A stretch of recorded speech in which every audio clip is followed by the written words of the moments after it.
So thank you very much, IAA, for inviting me here. It's an amazing turnout. I'm always impressed by these events. And I think the future of media, really I'm going to focus on, I guess I'm going to add industry on the end. So it's a little bit broader and a little bit more, I guess, structural in terms of what I'm seeing. And today I wanted to talk about sort of three areas, probably like the globalization of our industry, of our advertisers' business. I want to talk more about, we've touched on some technology in the previous part, but talk about how technology, and depending on who you talk to, the rise of the machines, madmen to mathmen, and all these different phrases that are coming out, but how that is impacting both our advertisers and our group, and all groups really within the agency world. And lastly, something that sort of ties with what Vincent was saying, but in a way the opposite, really talking about, for me, how we're more and more dealing with bigger, fewer partners. Less so, I'm going to talk primarily from a digital perspective, but within the digital space, how there's a real focus on the likes of Facebook and others, and what impact those bigger partners and partnerships are having. So what I thought I'd do first of all, just to briefly introduce the VivaKi Nerve Centre. VivaKi is the umbrella agency group for Zenith Optomedia, Starcom MediaVest, Razorfish and Digitas. And the Nerve Centre really is the future-facing part of VivaKi, and we focus on three key areas: technology, innovation and partnerships. And all of these things are really designed to drive each of the agency offerings. And an important premise, and hence why it sort of connects with the globalization, is this is all these things that we look at and talk about are at scale. So at a regional level, global level. These aren't sort of the next shiny little things that come along. These are things that all the agencies from a global perspective can work with. So I thought I'd use those three areas to talk about some of the key issues. So from a technology perspective, this idea of the rise of machines, probably many of you in the rooms will have seen all the discussion around ad exchanges and programmatic buying and all those different buzzwords around. And I think it is something from a digital perspective that is really not going away and accelerating very quickly. All of the major groups have created trading desks, as they've been called now, to make the most of these exchange environments. And although it's quite a complex space and there's a lot of buzzwords involved in it, if you strip it back, really what it's saying is you get an opportunity, albeit in real time and very quickly, you get an opportunity to look before you buy. And so this is a bit of an eBay model in terms of advertising, because in the past what we've done is we've bought up front and then we've seen what we've bought. And we've decided whether it's worked, and we've gone back and optimized it and all of that process that I'm sure you all are aware of.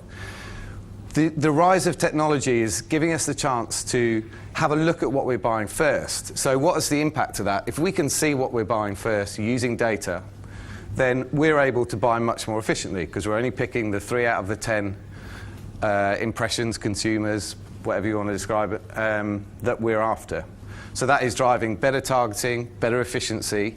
It's giving us better controls and targeting. As an advertiser, you're able to have a much better conversation with your consumer. I think anyone who's either looked at a site or bought something from a site recently online and then is followed around the web by ads basically asking you to go and buy that product you've just bought. That whole experience, is a really poor one for the consumer. And with the use of this technology, you're able to do a much better job. And so, buying audience now is really the key buzz phrase. Traditionally, we've always bought context. We've always used context as a proxy for where our audience is. With this technology and with your data, from a client perspective, we're now able to buy the audience wherever they may be. And there's a big debate about the rights and wrongs of that. But the reality and the results that we see through Audience on Demand, which is our trading platform, the results are very positive. And I think the other byproduct of that, as an advertiser in particular, they are able now to really value their own data. Historically, advertisers have allowed this data to be given away to third parties, to ad networks for retargeting and all these different things. that data is a really valuable asset as a client, and now they can start to have a proper strategy around how they monetize their own data, how they make the most of the conversation they have with consumers. So that's technology. I keep wanting to click. I'm so used to normally having slides. No clicking. From an innovation, that's very broad. But from our perspective, and this area is maybe a little bit focused on something that we've been working on, but we spend billions and billions of pounds, dollars with media owners. And one of the things as a big agency group and a media agency group is we don't spend enough time really looking at how we're engaging with our consumers. So we launched something called The Pool, which was bringing together publishers and big advertisers to work on looking at new formats and new ways of engagement. And I think as an advertiser, we don't spend enough time really stepping back and saying, how are we talking to our consumers? On the back of this big, huge research project that's gone on now for years within the video space to start with, we came up with a really simple ad format, which was around choice. Before you see some video content, you get to choose an ad out of 3 that are shown to you. Sounds really simple. Why didn't anyone do it sooner? But actually the results are fantastic in terms of as soon as you put that choice into a consumer's hand, that advertiser, in terms of their awareness, their prompted awareness, how they react to the completion rates, all those things just went through the roof. Now that's just a simple, that whole project was not about VivaKi. That was 10 of the biggest publishers in the US, 4 of the biggest publishers in the UK. We've done it in Spain, France, Dubai, China. And what it means for our advertisers is they now have a format that's thoroughly researched within video, which was already a very disparate space in terms of the number of formats that you could work with, that they can work with globally, which again ties back to our globalization point. And they know is going to bring them better results. So this whole idea of innovation, I think it comes from lots of different directions. And as a big media group, we need to look at our marketplace differently as we move forwards. And this whole idea of personalization and how we're talking to our consumers becomes more and more important. The last thing is partnerships, and this ties to this globalization point. I think it's again, it's one for debate, but it's one that we see as really important. I think within the digital space now, as our clients, and anyone who's in the room works for an agency group now will know that more and more pitches are becoming global, more and more are internationally led, as opposed to in the old days it would be Zenith and Cara fighting it out, or Starcom and MPG, I saw Mark over there, fighting it out. And now more and more it's about international pitches, global pitches. And as a result of that, I think both the advertisers are starting to think from a more global fashion in terms of who they're spending money with and how they're spending money.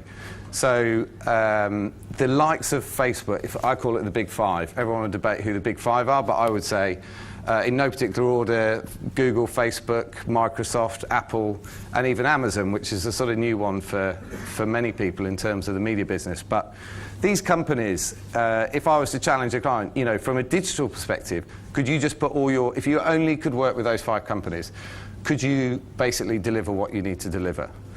And, obviously 100% no, but we're definitely moving away from the idea of having 40, 50 sites on a schedule to actually working with a lot less partners and really making the most of those across markets, because these companies are some of the few companies that allow you to deliver your messages in the same fashion in different markets, so it's driving the efficiency and ease with which you work with them.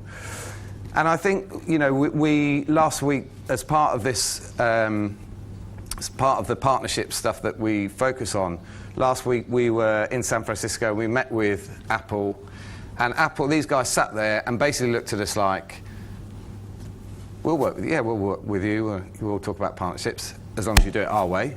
And we were like, what about this? And they're like, no. This, no. And so you have this sort of and you think, at that point, you can sit there and you sort of go, what can we do with the likes of Apple? How can an agency group help their advertisers engage with these big partners? But in reality, you can, because even Apple, at the end of the day, sat there and said, you know what, we need to understand more about audiences and how you use data and how the clients are monetizing and what everyone else is doing. I think sometimes people forget that agencies have a an overview of all these companies. And if you sit in Apple, you've got an idea, but you don't really see under the skin. So you start to find ways that we can help our advertisers plan for the future and plan to be more global in their approach. Nowadays, with everything is social by design, you can reach a lot of these target audiences if you use the technology, if you work with the partnerships that we do with VivaKi. It's not about price, spend some money, get a price. It's more about how can we influence the product roadmap? What can we do for a L'Oreal or something like that who needs more beauty content from a partner? All of this stuff is really how I think we're going to shape the partnerships of the future to help our advertisers. And I think overall, if I'm really summing up, from a technology perspective, innovation and the people we work with, this is, it starts with display. We've talked about video a little bit. 2 to 5 years, this will be everything that can be digitized. I'm sure James will probably touch on it from an outdoor perspective. But TV, it's already started. There's already many tests underway to make TV one-to-one and addressable advertising and so on.